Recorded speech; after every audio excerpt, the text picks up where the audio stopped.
Hey, welcome everybody. We're so happy you're joining us here for this live Q&A. I'm Garry Adelman, American Battlefield Trust. We got Chris White behind the camera. We got Andy Poulton back at American Battlefield Trust. We have a gaggle of guests over here. Our good friend, Colonel and Dr. Doug Douds, licensed battlefield guide. We got Carol Reardon, licensed battlefield guide of a sort, as well as Gettysburg College and 70 other institutions. And we've got Wayne Motts, National Civil War Museum, licensed battlefield guide emeritus, as is Carol, I believe. And here we are to take your questions, okay? Put them in the comments, okay? And we will do our best to keep up with these. We're going to hope to go for 45 minutes or so. And I'm going to start with you, Doug. I'll hand you this mic in a sec, okay? Who is the most capable member of General George Gordon Meade's staff and why? That's a great question. So there's no part of his staff that isn't super good. He has the best of the best ofs. You think of best adjutant general, Seth Williams, best commissary general, Henry Clark, best quartermaster, Rufus Ingalls, best artillerist, Henry Hunt. But I would argue the guy who probably makes the biggest difference for him is Henry Hunt. It is both for cavalry officers and artillery officers that at the discretion of the commanding officer can serve either as a staff officer or as a commander. Meade never clarifies this for Henry Hunt on the march up here, but by the directions that he's been given, he believes he has been authorized to command. And when you think about the breast branch in the Army of the Potomac, it is the artillery, and the ubiquitous nature of Henry Hunt all over the lines, I would argue Henry Hunt delivers the most on his staff. Well, and somebody summed it up in the comments already. Meade had some good uns. There it is. I think that's pretty good. I don't know where you're from, but that sounds like maybe a PA thing. I'd like to put in a pitch for Rufus Ingalls. Rufus Ingalls really doesn't get the respect that he deserves. He not only is the chief quartermaster for Hooker and then Meade, but he was chief quartermaster even before Hooker and after Meade, for Grant. That takes a lot of talent. I mean, we're not just talking about making sure that there's enough food, but it's food. It's horse furniture. It's enough iron for horseshoes. It's making sure that everything is. It's just amazing. It boggles my mind that any one officer could hold respect of so many commanders as Rufus Ingalls could. He's low maintenance. He knows what the commander needs before the commander knows what he needs half the time. He's proactive, and he gets it done. If we're taking a look at the Army leadership requirements model today, one of the things it has under capabilities is exert authority beyond your position. Yeah, Rufus Ingalls is right up there doing that kind of thing. That was a nice pitch. Hang on to the mic there, Carol. I'm seeing a lot of good questions. Thank you so much for doing this. We're going to get to as many as we can, but no, this is still you, Carol. So you spend, through all of your connections with the Army War College and otherwise, you've spent a lot of time on battlefields with soldiers. Doug might not be able to resist jumping in on this one. Do soldiers visit battlefields in a different way? What do they do? It depends on the commander's intent, to use a phrase. Soldiers come to the battlefields for different reasons. Some come simply for heritage. They're interested in what the U.S. Army did in 1863 because they're in the U.S. Army of 2025. But the groups that I deal with most directly are Army ROTC cadets. These are seniors in college who are about to graduate and become commissioned officers as second lieutenants in the United States Army, regular, reserve, or National Guard. It is a pre-commissioning requirement that they do a battle analysis. And there's even some language in the regulation that says must not be done as a campus exercise. Basically, take a staff ride. That's what we call these exercises. They come here, and this is not a passive learning situation. It's not one of these, let's walk around the battlefield park and have a nice day. They come down with pre-assigned leaders that they have to analyze against the rubric that they would use today, like that Army leadership requirements model and the Army values and things like that. They're using real-life people in real-life situations and matching them up with the standards that you would use to evaluate a commander today. If we're doing our job right as facilitators on a staff ride, by the end of the day, they're not just physically tired, they're mentally exhausted. Now, I usually have those cadets. Doug has a different set of groups that he brings down here, and he should tell you how they do that differently. Well, so Carol's exactly right in the sense of staff rides are a wonderful way. These battlefields become leadership laboratories to study almost any aspect of operational art or command. For the Army War College, when we come down here, we're talking now of trying to move the level from just the tactical level, perhaps of how we operate, maybe to take a hill or take a position, but how do we look at how do all these tactical activities sequence in time, space, and purpose to accomplish the larger objectives of the campaign or the operation. So when we think about higher level people of more higher ranks, colonels and lieutenant colonels, that will be their job going forward. And these battlefields can exist for this. So there's a lot that you can do out there. There's something powerful about learning concepts on a battlefield that now has a time, place, smell, and feel so that they can better be able to acquire that concept moving forward. But the other side of this is there's an inspirational component to being on an American battlefield, to see the shoulders of the giants that we stand on today, to be able to walk off of here and take a degree of the contagion of the courage that they had back then that works. Good. I have a question for Doug. Have you ever had a moment right there out on the battlefield where like everything came together and it's to your point, it's magical, right? There's almost a moment to say, stop, everybody freeze, reflect on that exchange that just happened, where we stand right now, what we can see, and the environment around us. And it's like electricity that flows through the whole, and at that point, you know the concept idea has landed and they'll carry it with them the rest of their lives. Mm-hmm. All right, we got to make sure we get Wayne moving here. But That's first, all right. let me. I wanted you to change hats anyway. Oh, that's that's what I really. I aim to please, sir. That's great. You're going to need a mic in a second here. Let's see. But thanks to Garrett and Extrovert Paints, Fireballer Mag, you all have been so generous to us, helping to fund this particular visit and this trip. There are costs associated. Wayne, we're getting on to people's questions now. Is Jeb Stuart's ride around and him not being here quick enough as big of a deal as people say it is, and whose fault is it? Oh my Lord, that's a good question. So I think that's a question. No, none of us. I don't want to answer, but I guess I'll make an answer. I wish I had. I kind of feel like the Junior Council of War with John Gibbon. I'd like to be the last to answer rather than the first, but now I got to be the first. Well, first of all, I think it does make a difference, and second of all, I think from what we can glean from it, and let's remember we don't have a lot of good positive information related to it, but we know that Robert E. Lee was going to be informed. So it goes back to commander's intent. What did Robert E. Lee intend Jeb Stuart to do? And he certainly intended that Jeb Stuart would keep him informed on the movements of the Army. That was certainly an intent, and he did not do that, regardless of whether he had the extra wagons, because he brought a bunch of wagons. Should he have destroyed them, not destroyed them? So I think number one in this, Robert E. Lee clearly had a vision that he would be informed of the movements of the Army of the Potomac by Jeb Stuart, and he was not.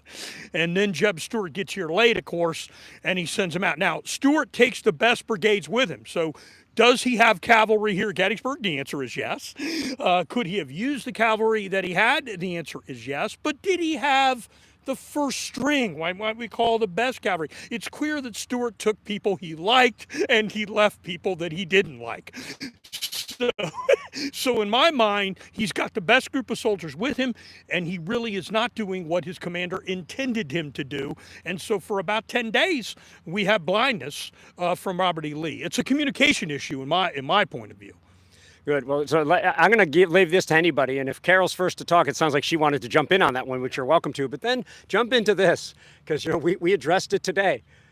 Did Longstreet or Lee intend for the second day's attack on the Confederate right to be an echelon or not? But first you can jump in on Stuart if you want to, Carol, and I'll take that one if no one else wants to. I want to answer that, but go ahead. All right. Well, I think the answer to that, if you look at the official records, I'm not saying it didn't go down that way, but I don't think that was the intent it was supposed to be. And all you have to look at is like Jerome Robertson's report, and look at others where they say that the engagement was to be general. It was to be a general engagement, and he describes there was to be a movement in line with those units that went on the right. So I think if you read the official records, the movement was to be general. It was not to be in an echelon approach, and I think it breaks down to that. But if you read the ORs, I don't think that's how it's intended to be. At least that's my view of it. I tend to agree with Wayne on this. One of the things that is very hard to explain, especially if you're not up on the language or if you've never seen it before, is how do you explain what that looks like in a way that will express to your audience a vivid enough picture that they get it? And I agree, because I think all of us at one time or another have read Longstreet's report and Robertson's report and all that, and we're looking for that magic phrase, an echelon, and we can't find it. And that just means that somebody a few years later, when they were about it, and they were trying to find a way to describe it, goes, that's sort of what it looks like. Okay, we're going with that. And, you know, especially when you don't have, it might not be a professionally trained historian. It might be somebody who doesn't know a battalion from a brigade. It might be just some journalist who says, an echelon sounds cool. It could be something as simple as that, but it sounds really cool to us many years later, so we latch onto it and keep using it. And that's where, you know, we just have to go back. I mean, it's become part of my mantra, go back to the evidence, go back to the evidence. Yeah. What's the evidence say? What's your evidence? Evidence is right there, yeah. And we don't have any. And even as we talk about commander's intent, I don't think it matters because that is how they attacked. Like that's what I tend to say to people. I don't think we need to figure this out. They did attack that way. So maybe there's something we don't. I'm going to answer one question before I hand this one over to Doug. Hopefully, yes, there it is. Somebody asked about the 9th Pennsylvania Reserves. Of course, they're one of the units that does not charge down Little Round Top at 7 p.m., much after the attack and defense of Little Round Top proper. So they were detached. They were then later put on the lower slopes of Little Round Top near the saddle. And yes, they have a beautiful monument along the stone wall below the 83rd Pennsylvania. Now, Doug Douds. So this is a good what if. So I'm going to ask you, how important was the Vermont flanking maneuver? In other words, had nobody ordered the Vermont Brigade to outflank Pickett's division on its right, would that have changed the outcome of Pickett's charge? Ooh, it's a good question. This opens up all the variables because we can't just move one, so I appreciate that somebody tried to limit it to the one. But nonetheless, it's not only Winfield Scott Hancock that talks about it. There's Colonel Vesey who talks about it. Standards over there. There's a lot of people that recognize the opportunity for those Vermonters to roll out and slam into the southern flank of Pickett's charge. So I think had not Hancock been there, somebody else would have said, good idea. Had it not been the Vermonters, it may have been some of the other regiments down there that would have done the same. And what that does, though, is pull off a couple of Confederate regiments that have to face to the south. It's combat power not directed into the center of the Union line. I think even had that not happened, it still wasn't enough. We were talking a little bit about Pickett's charge, and we were talking about all the Union reinforcements headed to the Union center. I don't think the Confederates had the mass necessary, and even if you add in the couple of regiments that had to face those Vermonters, I don't know that they could have done it. When I was working on the Pickett's charge book many, many moons ago, one of my favorite sources to use was the National Tribune. And all of you can access the National Tribune now. All you have to do is to go out to a website called Chronicling America. And it's a Library of Congress site, and it will make accessible to you the National Tribune. That is the newspaper of the Grand Army of the Republic. And they had a column in there called Fighting Them Over. And every now and then somebody would come up with one of the great controversies and just throw it out there. And the Vermonters got into that. Vermont saves the day at Gettysburg. And for a couple of weeks, all these Vermonters are going in and staking their claim to the greatest battle laurels possible for Gettysburg. Well, sooner or later, there was going to be a backlash. And it's interesting to go back. If you go back to something as simple as, I'm having a brain cramp here, General Gibbon's aide, Haskell. Lieutenant Haskell, who wrote that wonderful book, which started out as a letter to his brother, 20,000 words of a letter. And you take a look at his comments about the troops from Vermont. He talks about them being out on the Emmetsburg Road at the beginning of the charge, backing up and saying, well, they were brushed away like they weren't even there. He doesn't have much to say about the Vermonters at all. So, and he was the only guy on horseback, and he could see everything, but he has no comments about the Vermonters. Is it just because they're not Second Corps guys? Or maybe he didn't see anything. But enough other people jumped in on this when the Vermonters went crazy that finally somebody just went and said, you know, if you guys keep it up, we're going to finally believe that the Union was saved by half a dozen Vermonters, one of them on a white horse, and just left it like that. So it's interesting to me primarily as a memory issue because the Vermonters have their version, and then everybody else in the area has a slightly different one. Yeah, first of all, I want to note that we continue to be attractors for lawnmowers, chainsaws, and leaf blowers, where they won't come too close. You're with the American Battlefield Trust. We are on Seminary Ridge, and I'm here with Doug Douds and Carol Reardon and Wayne Motts. We've got Chris White behind the camera and Andy Poulton back at Civil War Central, or I'll say American Battlefield Trust headquarters. Let's see, somebody, and I know Doug's going to want to grab this mic, can you please discuss the import of the 1st Minnesota at Gettysburg?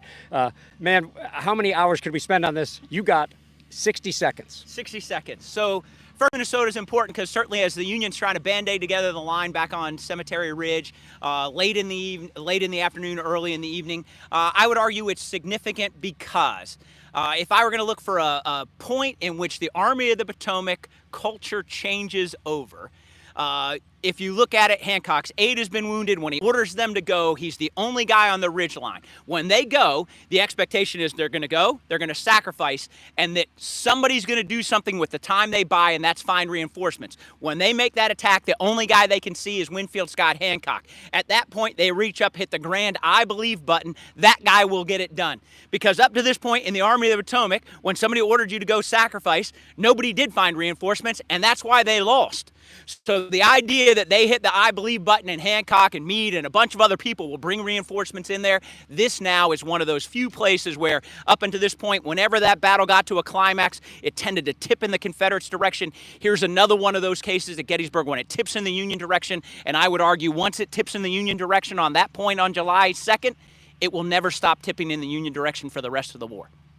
All right, boom. Okay, Wayne, you're going to get all the hard ones today, Oh, okay? geez. Here's a double. Thank you. Who was the tallest Union general, and why did the Union have more colonels in charge of brigades than Confederates did?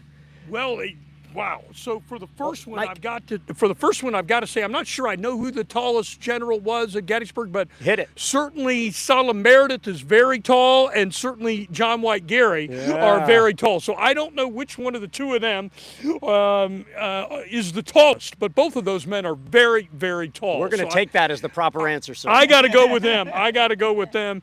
And on the second one, give it to me again. I'm sorry. Oh, do I even remember it? No, It was, There's so many colonels. yeah, why does the Union have more colonels in charge of brigades than the Confederates do? Oh, that's a good question. I think the Confederates tend to always give rank when they get that promotion to brigade command. And the Union Army didn't necessarily do that. So you see a lot of colonels in command. You have change of command, too, over the times for people being wounded, sick, or being absent. But when you became a brigade commander, at least permanently, in the Confederate Army, you were given the rank. I think there is a culture in the Confederate Army. Note that you're not going to see any non-military school people commanding divisions and corps in the Confederate Army, whereas in the Union it's a little bit different. Now, if Chris were over here sitting in the empty chair that I see right over there, he would tell us about the incredible Union losses at the Battle of Chancellorsville that left a lot of vacancy, and therefore, with the massive bureaucratic U.S. government moving along, I don't think they had time to approve some of these brigadierships.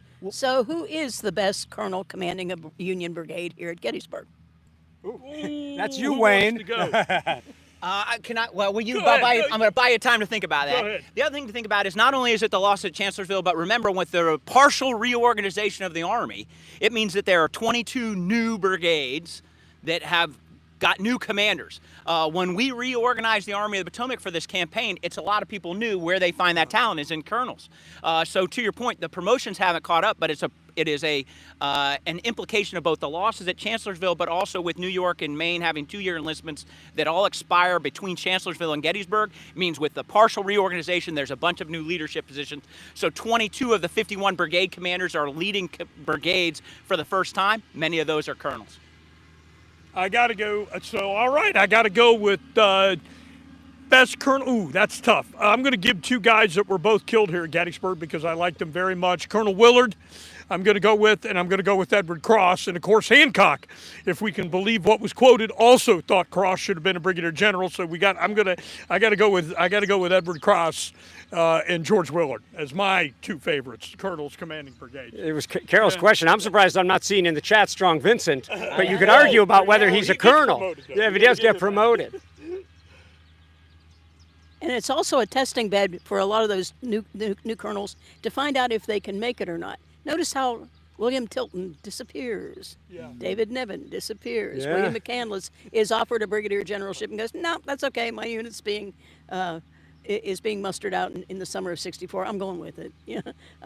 We learn good things and bad things. All right, let's stick with Vincent then for a second, and this can be whoever wants to chime in on it. Two different people have asked whether William C. Oates' 15th Alabama pierced Joshua Chamberlain's 20th Maine's line, and if so, why do you feel that way? That's a double one. Who wants to? You want me to start? And you guys can react? Yeah, you're the guy who wrote the book on it. Yeah. You know, this is such an interesting question because of what these guys wrote afterward. They both wrote, and they both changed what they wrote as time went on, okay? However, you know, Chamberlain would suggest that Oates's line didn't pierce it, but they rather bent back until the two lines were almost touching each other back to back, okay? I don't see any specific evidence written during the war that shows that they pierced Chamberlain's line, and I tend to go with that.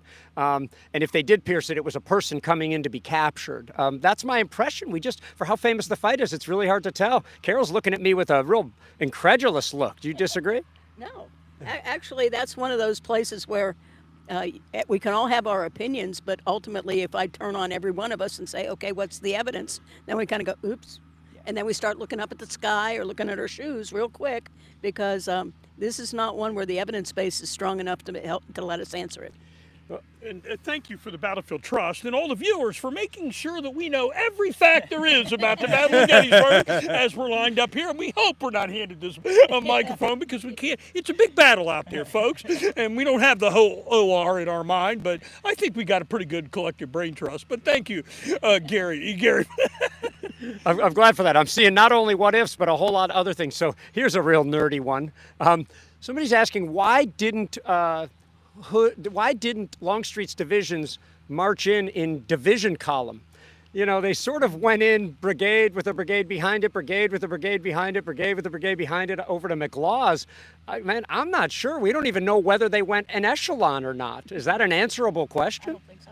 Yeah. All right, we're going to move on to another one here. Okay, so I got a few questions about Culp's Hill here, but I want to start with the elephant in the room, and that is that, you know, was it in fact easy for the Confederates to capture on the 1st? If they didn't, whose fault was it? And as I've heard Charlie Fennell say, could a wounded cook with 3 Pizza Hut coupons have captured that hill? Whoever.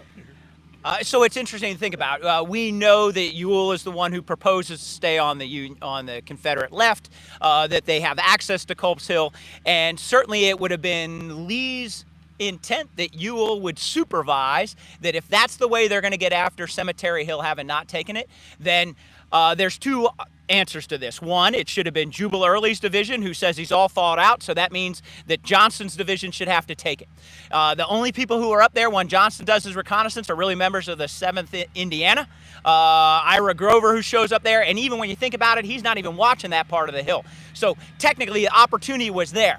I would argue this is a bigger Ewell problem, that when Early is complaining about his men being all thought out, if it was that important, he should have sent them anyway. In the same way that when Hancock arrives up at Cemetery Hill and the Iron Brigade's complaining about, oh, we've all thought out, we're all tired, he goes, tough. You guys need to go over there and get on that little saddle between Cemetery Hill and Culp's Hill. I think that Ewell could have sent part of Early's division earlier, and that would have been a better opportunity for them to take that. Anybody can refute that evidence. I asked Doug earlier if he had one of those aha magical moments on the battlefield. This question actually opens the door for one of mine. I had a group of senior Marines here, and we were up on Oak Hill. We were talking about the order coming down, take that high ground, if practicable, and all that.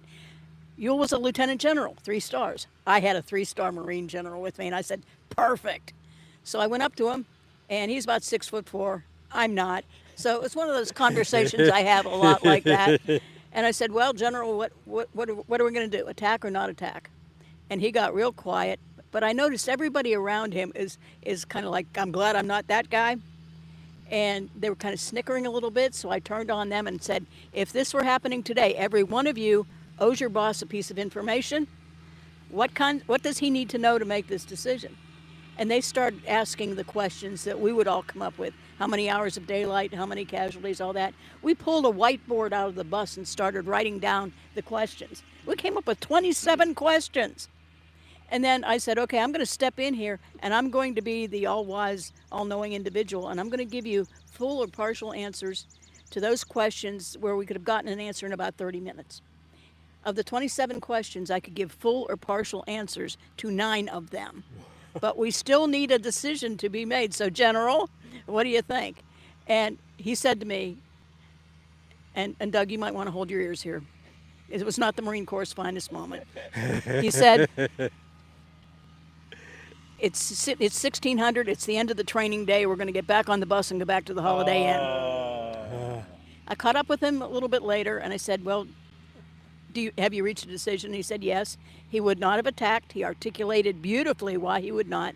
And I said, how long did it take you to do that? And he goes, 4 hours. I said, you didn't have 4 hours. And he goes, I know. But it was just one of those moments where I put somebody in that same position with a time frame on them, and everybody in that group now understood how hard that decision was. Whether it's right or wrong, it was hard. Wow. So I'm having to amalgamate questions because I see so many coming in here. Let me answer one without any context. I simply don't sweat a lot. Okay. I never have. So Wayne, you've got the mic, but anybody can answer this. So I'm kind of amalgamating here. On big opportunities at Gettysburg, let's say the Confederates had 2 more brigades when Rand's right broke the Union center on the 2nd, or when Early's men capture East Cemetery Hill on the night of the 2nd, or at some other time. Where is the real Confederate opportunity that the Union would have had trouble blunting as they did? I'll take that. So I think it's definitely a July 2nd question. It's either to the point of when Rand's right breaks through. I think one of the things the Army of Potomac does well when we talk about Dan Sickles of the 3rd Corps moving out in advance, it's one of the few times that the Army of Potomac doesn't compound the error. And nonetheless, despite all that, with Confederate efforts, when Rand's right breaks through, there's not a lot back there. There are elements of the 1st Corps, but they're all beat up divisions. I mean, Meade is never without a reserve. We should give him credit for that. But even still, the divisions that are there are pretty well worn out. I think that would be one of the greatest opportunities. I put less stake in the idea of the breaking through on Cemetery Hill, mostly because it's extremely dark. It's hard to know where they would have gone after that, and there would have been a lot of Union troops available, not busy at that moment, to help seal that opening. I think it's an evening of day 2. I think there's certainly, if the Confederates in force would have been able to hold or block the Baltimore Pike or Tawnytown Road, now you've got a real problem, because you've got your egress in and out of Gettysburg cut off basically for the Union troops. So we know they're over there at nighttime. We know it's dark. We know there isn't a big effort there, but behind Little Round Top is as important as that high ground. You've argued in some of your books about, but you get the road, access to the roads here to me are the critical points, the Achilles heel for the Union Army, in my opinion. Okay, good. So now I don't like to answer questions about which was worse. Like, you bring up Andersonville, what about Camp Douglas? You bring up, Elmira, well, what about, Salisbury? Like, I don't like that stuff. And I don't like the following much either, but people ask it so much that we just got to get it. Which is more important? You can define that however you'd like. Antietam, Gettysburg, or Vicksburg? Take it away, y'all. You have to say something. I'll throw out the first one. It's Vicksburg. The Confederacy can lose the war in the West, but they can't win it in the West. The Union can win it in the West. The severing or the taking of Vicksburg, the elimination of a Confederate army from the chessboard of the war, and now ultimately would allow the Union to sever the Confederacy in 2, East and West, will also then allow for the identification of the real talent that will ultimately win the war in terms of Grant and Sherman, along with Meade here. So we can't ever separate them out as individual acts. They all work in concert one another, but I would say the Vicksburg campaign for the end of the war probably does as much as any to win it. You could argue Gettysburg does as much to avoid losing the war as any.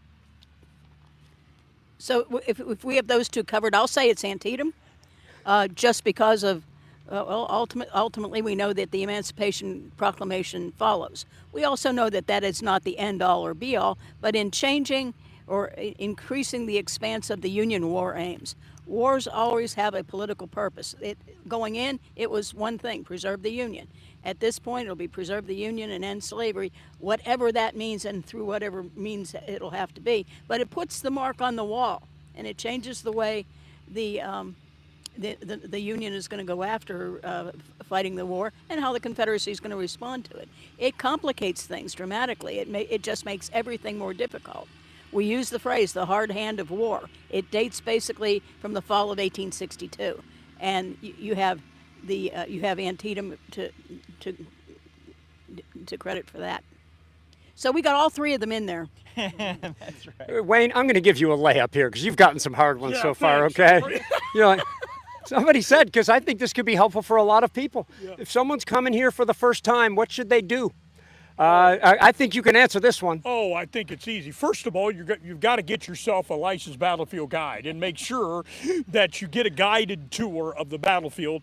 And of course, I think without question, you need to go to the National Park Service Visitor Center, get your orientation, see the orientation film, go visit the museum, see the wonderful cyclorama. To me, if you're going to start a trip here to Gettysburg, that's where you got to go, and it's where you got to start. We have many partners, we have many friends, all of us sitting here of places. We'd love to give you the whole itinerary of every place to go, and you've seen them all on these videos sooner or later. But I think that's got to be top on the list. Get yourself a guided tour and make sure you get over to the National Park Service Visitor Center. Let me follow up with you on this. Is that the first thing you do? Because that's what I recommend. Make it the first thing you do when you get here, and then solidify that knowledge. Other people say, I don't know, I would do the visitor center first. How do you come down on that?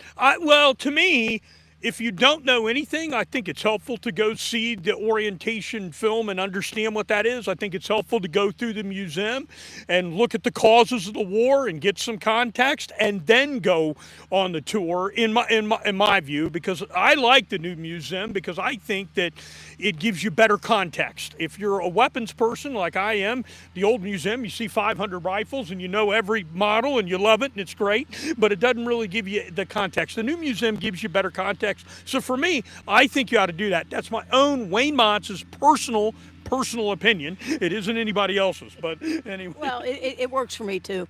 But in addition to getting context, it raises questions. There are some things that you might have come in that you knew or you thought you knew, and then there's the things you didn't know, and all of a sudden you're going to be on information overload, and you're going to need somebody to talk to unsnarl all those intellectual knots. That's where your licensed battlefield guide can come in and help you make sense of all of this.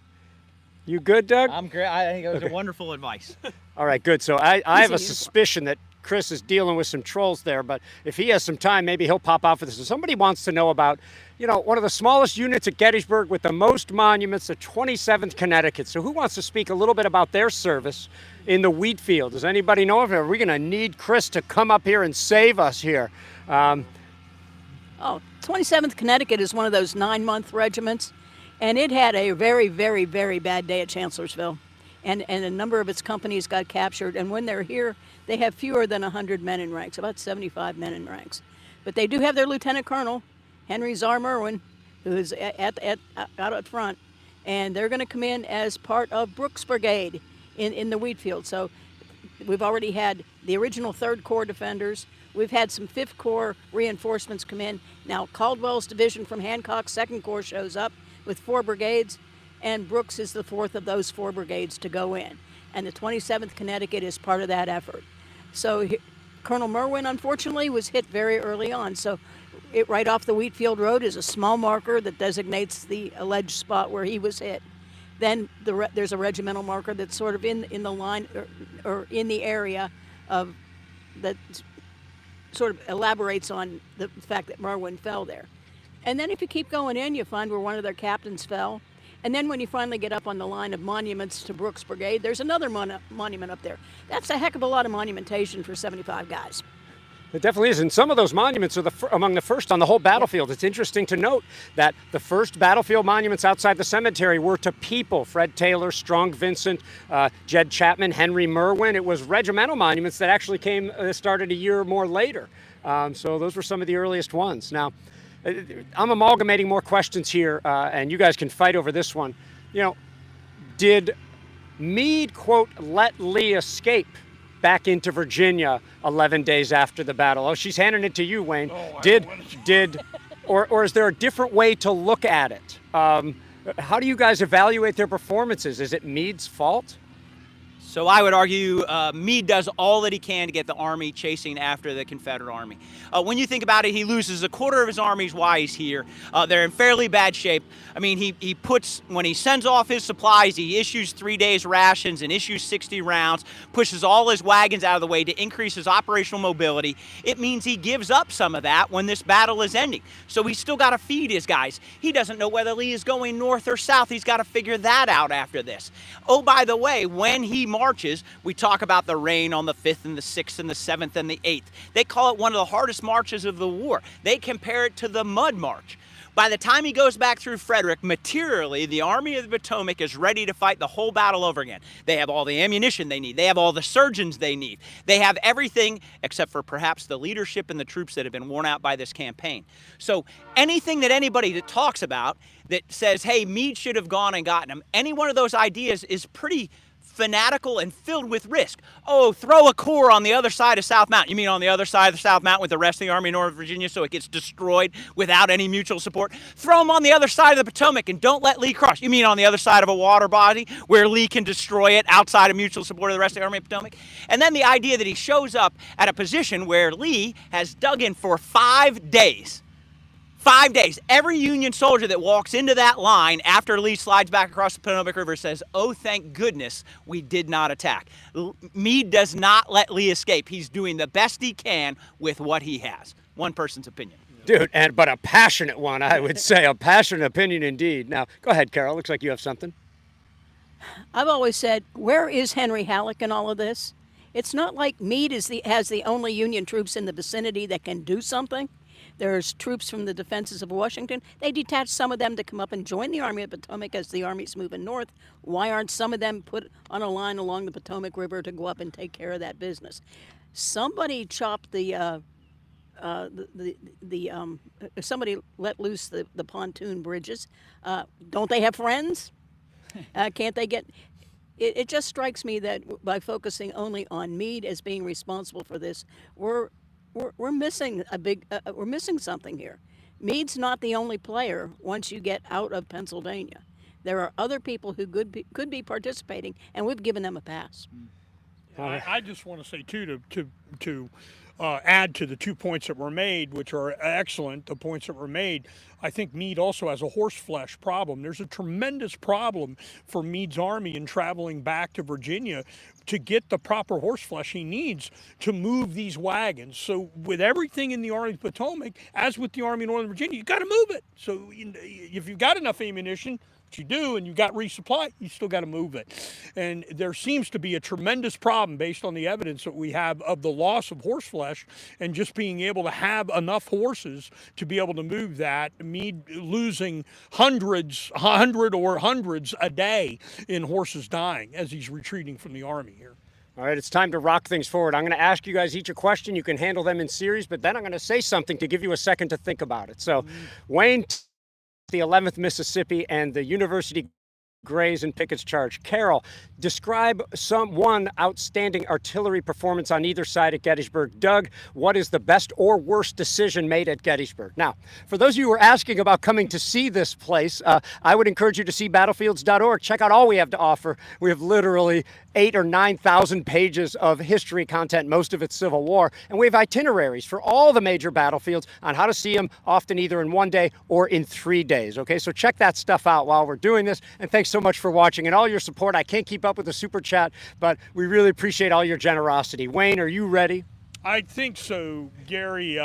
The 11th Mississippi, Company A, is a company called the University Grays. These were men that went to Ole Miss, and they joined the Confederate Army. And at Gettysburg, they had like 89 men, and all of those men, all of them, 100% casualties in Pickett's charge, killed, wounded, or captured. And this is a unit of Joe Davis's brigade that is not present on the first day's battle when the rest of Davis's brigade is fighting here. They're back guarding wagon trains. Then on July 3rd, they get put in and they're virtually wiped out. They've got a tremendous story, and each one of these young men has a story. Jeremiah Gage, one of the first casualties in what we know is Pickett, Pettigrew, and Trimble's charge, being a casualty in the cannonade. So Company A, 11th Mississippi. I just want to say, 2 days into this, I just want to say what a pleasure it is to just be able to ask questions of people who you know they're going to have an insightful answer. So being with y'all and with Chris, and we were with Tim yesterday, and with all these people we interact with, what a pleasure. So thank you, Wayne. Hand it to Carol. Let's see what we got. I'm thinking about two cases in particular. Artillery was set up, organized by battery, especially in the Union Army. They lumped them into brigades, but the brigades never fought as units. The Confederates did things a little bit differently.